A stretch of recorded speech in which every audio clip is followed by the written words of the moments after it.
Oi, pessoal. Bom, continuando os estudos de prótese parcial removível, hoje a gente vai abordar um pouquinho mais sobre o planejamento em PPR classe 1 e 2. Lembrando que essas classificações estão relacionadas com próteses de extremidade livre. E essas próteses de extremidade livre sofrem, possuem a presença de alavanca. O suporte ele sempre deve estar presente nas próteses, porque a prótese ela tem que ter uma posição definida de assentamento. Se ela não tiver essa condição, vai ter uma pressão na mucosa, resultando em algum machucado ou alguma reabsorção óssea.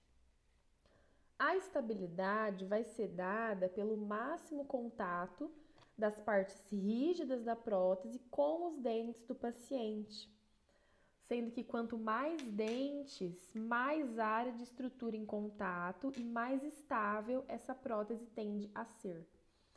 Então, dessa forma, as próteses classe 1, especialmente na mandíbula, naturalmente elas têm uma estabilidade comprometida devido poucos dentes pilares disponíveis. É importante sim essas partes metálicas, entretanto eu não devo utilizá-las em excesso porque a gente tem que considerar que o paciente de prótese removível não foi um bom cuidador da saúde bucal. Então, muito provavelmente, isso vai se manter e quanto mais cobertura metálica a prótese tiver, mais dificuldade de higienização e maior risco de cárie. A retenção é indispensável e o que a gente busca é uma função mastigatória, fonética e estética, tá? Todo o planejamento segue a sequência lógica de execução que a gente abordou, alterando alguns detalhes, como os tipos de grampo, a presença ou não de retenção indireta, os conectores. Quando o paciente morde na área da extensão distal da prótese, o movimento permitido é geralmente 10 vezes maior do que o permitido pelo ligamento periodontal. Então, eu devo tentar equilibrar isso de modo que eu não posso jogar toda a carga para a fibromucosa e nem toda a carga no dente pilar, nos dentes pilares. Com relação ao planejamento classe 1 inferior, inicialmente, então, deve ser feita a seleção dos dentes pilares e a determinação dos apoios. Como regra geral, os apoios devem estar adjacentes à área anodôntica. Existem exceções que são extremidades livres e interferência oclusal. Se mesmo preparando o nicho eu coloco o apoio e há presença de interferência oclusal, eu devo mudar o local do apoio, não sendo algo ideal, mas eu evito a interferência oclusal. Nas próteses de extremidade livre, os apoios devem ser posicionados na mesial dos dentes pilares e associados a grampos tipo barra. E a importância disso é na alteração da alavanca do tipo 1 para a alteração da alavanca do tipo 2, que é o que a gente quer obter. Se a gente lembrar, se a gente colocar um apoio aqui na mesial, adjacente, aqui na distal, adjacente a essa área anodôntica, a prótese, quando o paciente morder, ele vai exercer uma pressão aqui e essa prótese ela tende a vir para trás. Como consequência, o dente pilar com um apoio nessa região tende a vir para cima e para trás.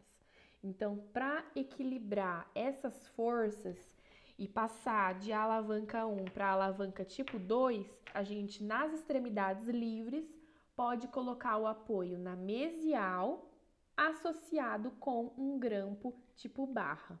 Lembrando sempre que todo grampo ele tem o seu braço de reciprocidade. Então, mesmo que eu use um grampo tipo barra aqui, eu tenho que colocar o braço de reciprocidade nesses dentes, tá bom?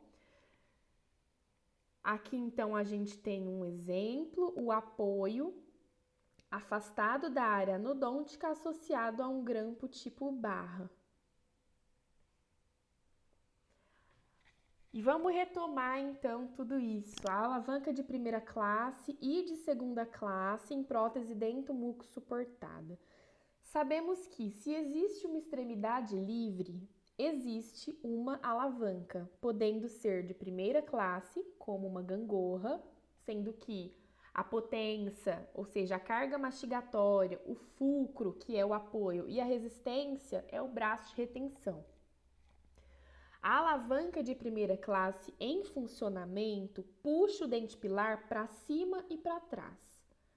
Então, ó, puxa, se aqui eu tenho essa alavanca, a força é exercida aqui e o apoio é posicionado adjacente à área anodôntica. Quando a potência é exercida nessa região, o dente pilar, por conta do apoio, ele tem de ir para cima e para trás, causando um efeito danoso. E se esse dente já não tiver uma condição periodontal boa, vai ficar uma coisa ainda pior. Na mandíbula, não existe qualquer impedimento para alterar a alavanca de primeira classe para a alavanca de segunda classe, ou seja, a gente sempre tem que fazer essa mudança. E essa mudança, ela é importante porque direciona a carga no longo eixo do dente. E eu quero evitar com que forças laterais possam incidir sobre o dente e causar o seu deslocamento. Porque o ligamento periodontal, ele ameniza as cargas verticais, mas ele não suporta cargas laterais, cargas oblíquas. Então, para ter a alavanca de classe 2, eu coloco o apoio distante da área anodôntica. Eu coloco o apoio aqui, associado a um grampo tipo barra, tá? E aí a gente consegue ter uma alteração dessa linha, desse fulcro, né? Passando a carga para o longo eixo do dente. De forma diferente na maxila, quando eu coloco o apoio distante da área anodôntica, ou seja, deixando uma alavanca de segunda classe, ou seja, na mesial do dente pilar, haverá um porém que é com relação ao comprometimento estético, especialmente levando em consideração a linha do sorriso. Na maxila, eu tenho toda a área do palato que oferece suporte adicional para a prótese. Dessa forma, o efeito de alavanca tipo 1 na maxila não é tão danoso. Entretanto, usar a alavanca tipo 1 na maxila só é aceitável apenas se o resultado estético for melhor, senão a alavanca tipo 2 ela deve ser sempre considerada, tá? Então, a alavanca de primeira classe, um apoio distal com grampo circunferencial, né, que é um apoio adjacente à área anodôntica. Uma alavanca de segunda classe é, então, a colocação de um grampo distante da área anodôntica, nesse caso aqui na mesial, associado a um grampo tipo barra. Colocar um apoio na mesial com o grampo circunferencial está errado, assim como colocar um apoio distal com grampo tipo barra também. Colocar apoio mesial com grampo circunferencial está errado. Se eu colocar um apoio na distal com grampo tipo barra, também, isso se a gente levar em consideração na maxila, porque a gente tem que avaliar o aspecto estético. Aquilo que não tem contato com o dente não precisa ser polido, porque será envolto por resina depois. O conector maior sempre deve ser polido, mas a parte interna em contato com o dente não é polida. Nos grampos, o polimento da parte interna também pode ser desvantajoso, porque pode ser que ele fique distante do dente e aí não tem uma retenção adequada. Próteses com menos dentes têm menos estabilidade e garantem menos trajetória única de inserção e remoção. Então, quanto menos dentes pilares, pior a condição.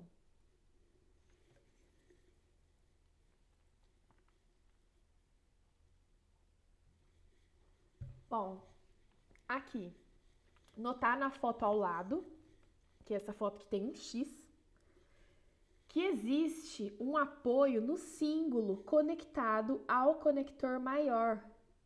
Entretanto, esse conector está descendo reto. Deixa eu aproximar.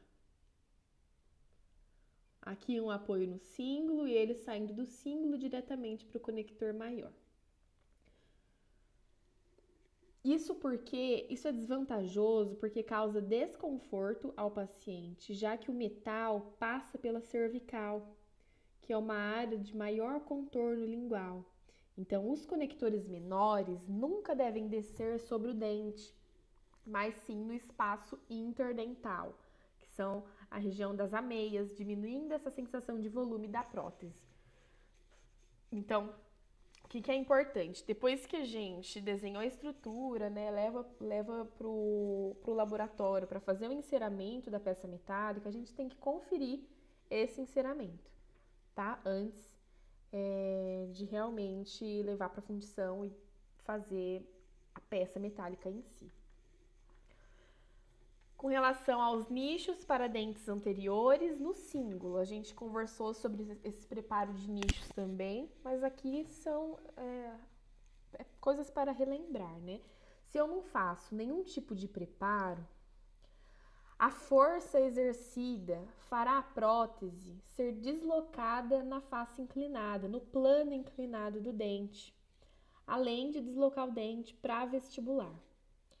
Na foto do canino, preparado abaixo, o preparo está até um pouco exagerado, mas ele mostra a importância de se fazer o cíngulo, obtendo o que a gente pode chamar de pré-molarização, que é tornar, né, aqui não de uma forma tão intensa assim, tornar o canino, nesse caso, semelhante a um pré-molar, tá?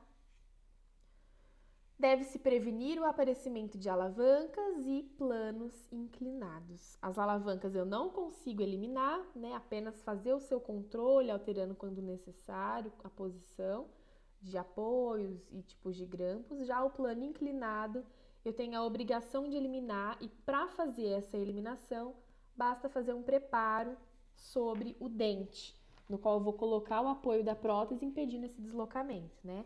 Fazendo com que a força inseguida nessa prótese fique o mais perto possível do longo eixo do dente. Nos dentes anteriores, nunca a força ficará no longo eixo do dente, mas eu devo tentar o mais próximo possível. Depois, então, seleção dos retentores diretos. Aqui a gente eu abordei vários aspectos, né? A gente tinha falado sobre a seleção dos dentes pilares, que são os dentes adjacentes às áreas anodônticas, a determinação dos apoios e agora a seleção dos retentores diretos, que é a seleção dos grampos. Como regra geral,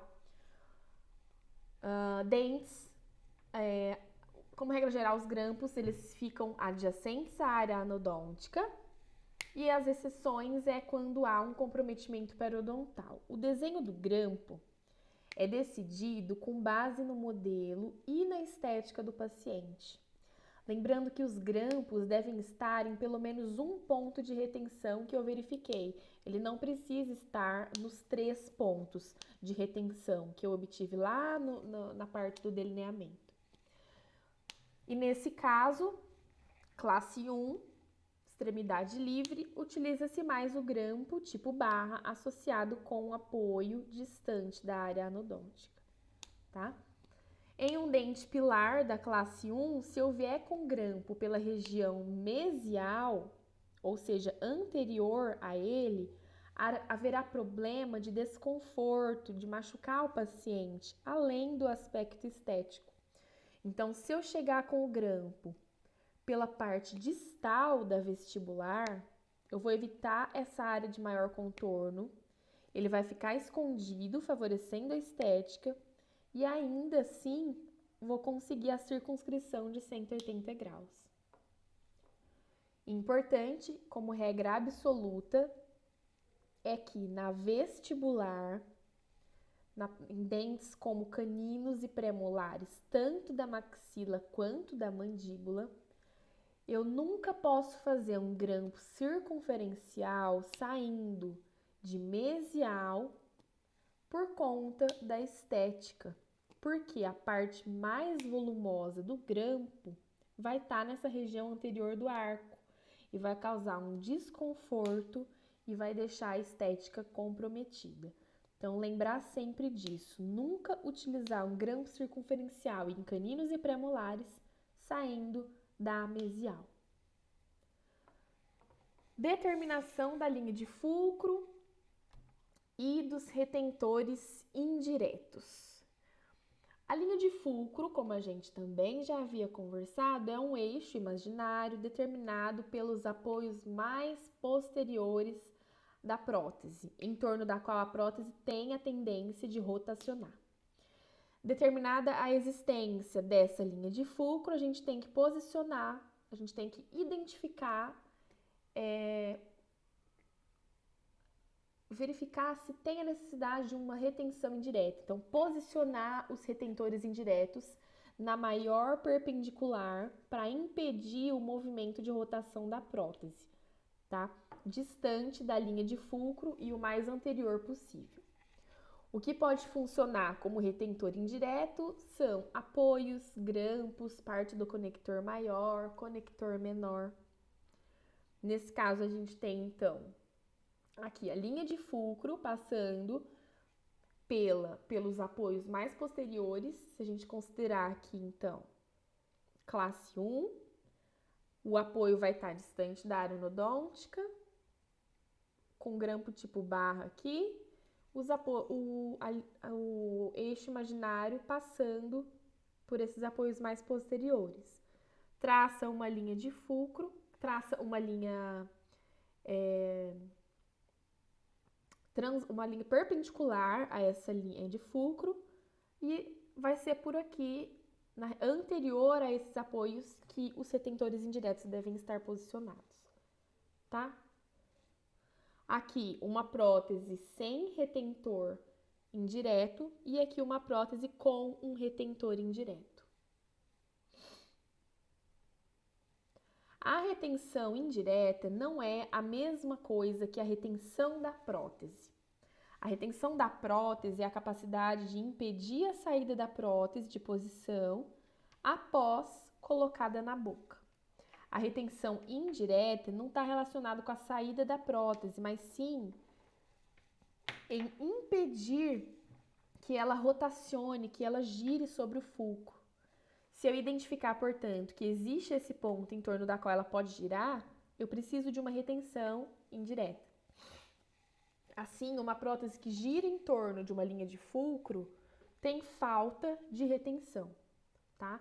A rotação, ela não se relaciona com a estabilidade, tá? Bom, a prótese sempre se movimenta, não há como impedir isso. O que não pode acontecer é um movimento contrário.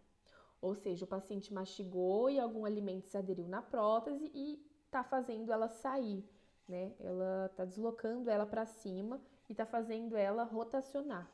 Aí sim é algo ruim. E essa movimentação para cima cria um espaço entre a prótese e o rebordo que vai favorecer a entrada de resíduos alimentares, causando desconforto. Portanto, distante da linha de fulcro e o mais anterior possível deve ser colocado o elemento que vai servir como retentor indireto e impedir o movimento de saída, de rotação. Na sequência, determinação do conector maior barra lingual dupla ou de Kennedy. Conexão e retenção indireta, então distribui a carga para todos os dentes situados anteriormente à linha de fulcro, apoiada em nichos definidos. Nesse caso, uma coisa importante é que essa barra dupla, ela auxilia já como um retentor indireto nessa região anterior aos apoios. O mínimo entre as duas barras é de 2 milímetros. A barra lingual dupla descontínua está relacionado com diastema. Então, o problema da barra lingual descontínua é a presença de muitos conectores menores e os espaços resultantes podem servir de nicho para retenção alimentar. Maior braço de alavanca e um menor braço de alavanca, novamente retomando aqueles conceitos. Se eu puder evitar a colocação do segundo molar, é melhor porque eu vou diminuir a força gerada. No entanto, a extensão da base da prótese não deve ser alterada, porque eu consigo manter a área de distribuição da força e eu ainda diminuo a superfície geradora de reabsorção. Então, se eu não colocar esse segundo dente, é até bom, porque vai estar a uma distância menor do fulcro. Só que uma coisa importante é que a extensão da base da prótese, ela não deve estar alterada. Deve estar preenchendo todo o rebordo, toda a área chapeável. A mesa oclusal e a cela, a redução deve ter uma redução da mesa oclusal no sentido mesodistal e vestíbulo lingual, assim como a cela deve ter uma maior amplitude possível dentro dos limites da área chapeável. Suporte mucoso, a prótese de extremidade livre, elas devem ser planejadas para obter um efetivo suporte mucoso. E as finalidades desse suporte mucoso é uma efetiva distribuição das cargas mastigatórias e prevenção de reabsorções ósseas localizadas. E como que eu vou obter esse suporte mucoso efetivo?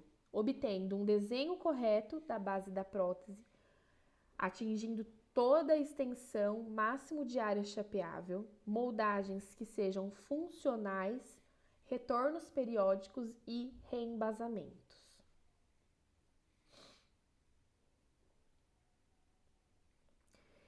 Aqui alguns exemplos de prótese removível em classe 1 inferior. A gente tem aqui determinação dos dentes pilares, a colocação dos apoios. A colocação dos apoios foi, então, na região distante da área anodôntica, exatamente pelo princípio da alavanca, associado a um grampo tipo barra dos dois lados. Foi traçada a linha de fulcro e na região anterior deve ser colocados retentores indiretos. E nesse caso foram colocados apoios nos caninos. Aqui são casos muito semelhantes a esse que eu acabei de abordar. Eu vou só passando para a gente ir conferindo essas imagens, tá? Ó, o apoio distante. Aqui, esse é um dente pilar, esse é um dente pilar. Traça a linha de fulcro. Vai estar aqui a retenção indireta. E aí serviu como sendo essa barra favorecendo como uma retenção indireta na região anterior.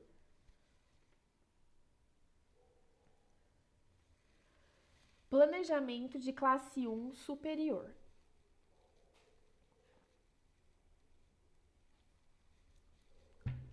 Esse planejamento é semelhante ao de classe 1 inferior.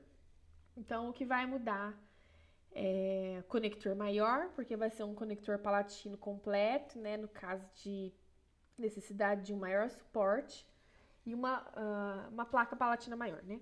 Necessidade de suporte, confeccionado em metal ou confeccionado em metal, mais resina, reembasamento.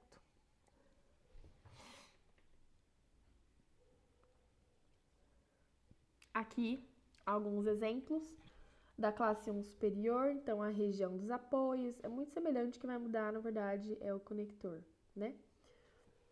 Aqui em distante, os apoios distantes da área anodôntica, associado a grampo tipo barra, traça a linha de fulcro, traça a perpendicular e aqui deve ser colocado um retentor indireto, para evitar a rotação da prótese. Aqui mais exemplos de prótese em classe 1 superior. Aqui com conector palatino completo. Nesse caso, foi colocado um grampo circular simples.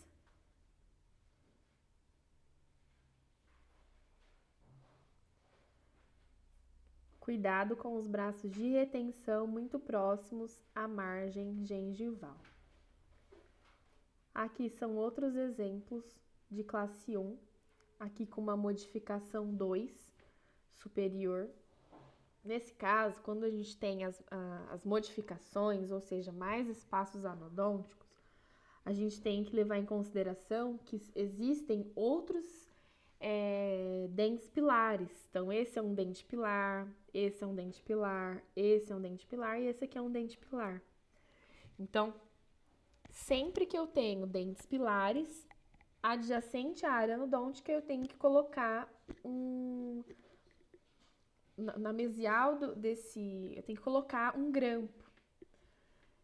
Nesse caso aqui, foi utilizado um grampo circular simples, podendo ser colocado, então, adjacente à área anodôntica, ou mesmo eu poderia confeccionar um grampo tipo barra associado a um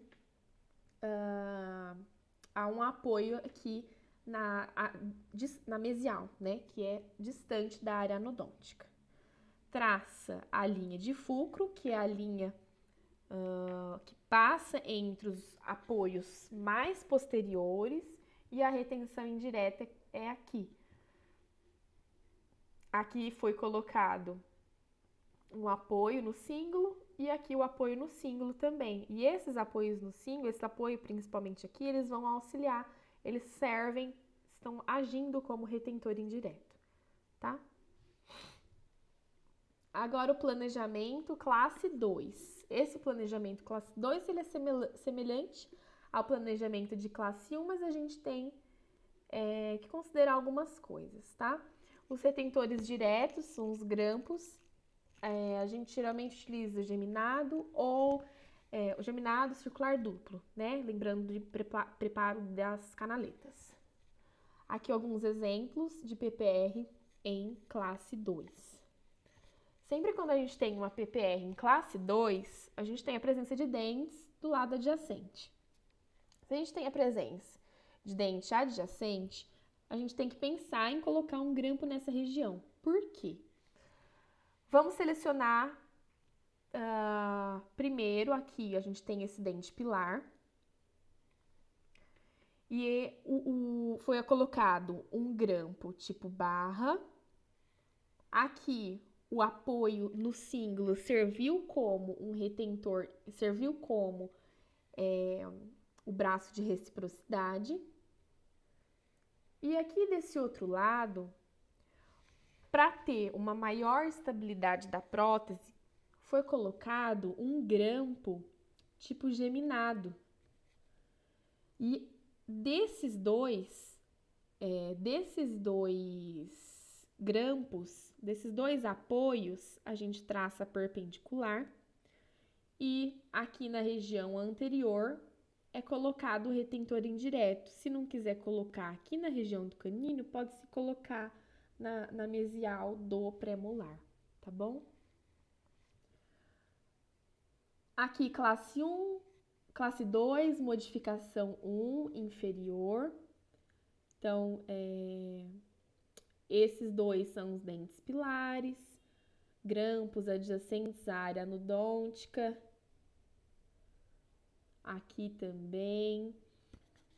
O que é importante? Quando a regra geral, eu vou subir lá em cima para a gente falar sobre isso de novo. A regra geral é que os apoios, eles devem estar adjacentes às áreas anodônticas.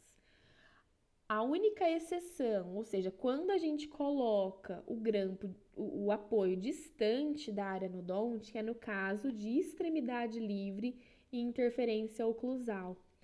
Então, no caso aqui que a gente está falando sobre classe 2, a gente não tem esse problema. Então, o apoio ele pode ser colocado aqui adjacente à área anodôntica juntamente com o grampo tipo barra. Nesse lado, então, traça a linha de fulcro, retenção indireta.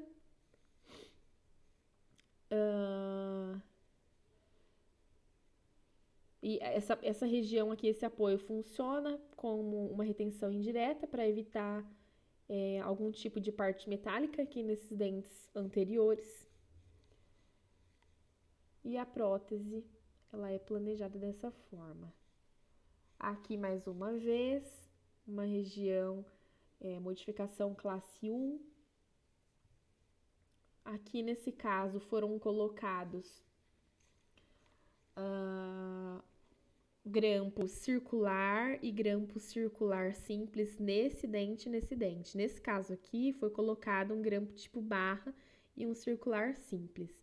E quando que a gente vai optar por colocar um grampo tipo barra ou um grampo circular?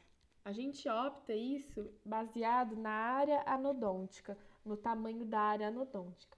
Se eu colocar um grampo tipo barra saindo dessa região, percebam que é um espaço muito pequeno e esse braço ele vai ficar muito rígido. Essa parte aqui do grampo tipo barra, ela é flexível e a parte que encosta no dente, ela é rígida. Então, quanto maior o espaço anodôntico, mais eu tenho dessa flexibilidade do grampo. E isso é favorável por conta da força que é exercida no dente pilar. Agora, se eu tenho um espaço anodôntico pequeno e se eu coloco um grampo tipo barra daqui, vocês concordam que ele vai ficar muito curto, não vai ter uma flexibilidade efetiva e ele pode causar prejuízo nesse dente pilar. Então, em casos assim, coloca-se grampo circular simples no molar e no pré-molar nesse caso. Aqui foi colocado, não dá pra ver direito, mas é um grampo, acho que é um grampo tipo barra aqui nessa região, associado com um braço de retenção. Na verdade, aqui como é um canino, foi colocado o apoio no cíngulo, né, substituindo o braço de retenção.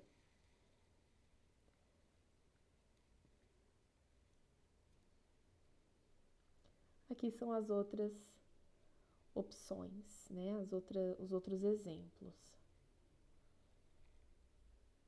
Ó, aqui então uma classe que uma parte dente muco suportada, que uma parte dente suportada. Nesse caso foram colocados o apoio distante da área anodôntica, associado a um grampo tipo barra. Por quê? Porque isso aqui é uma extremidade livre. Do outro lado, um grampo geminado.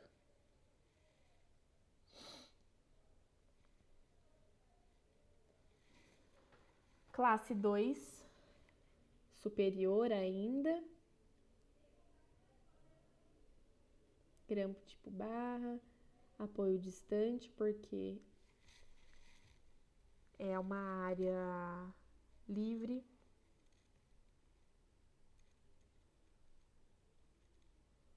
E é isso. Bom, pessoal, espero que vocês tenham gostado dessa parte. Agora a gente vai seguir para o outro planejamento.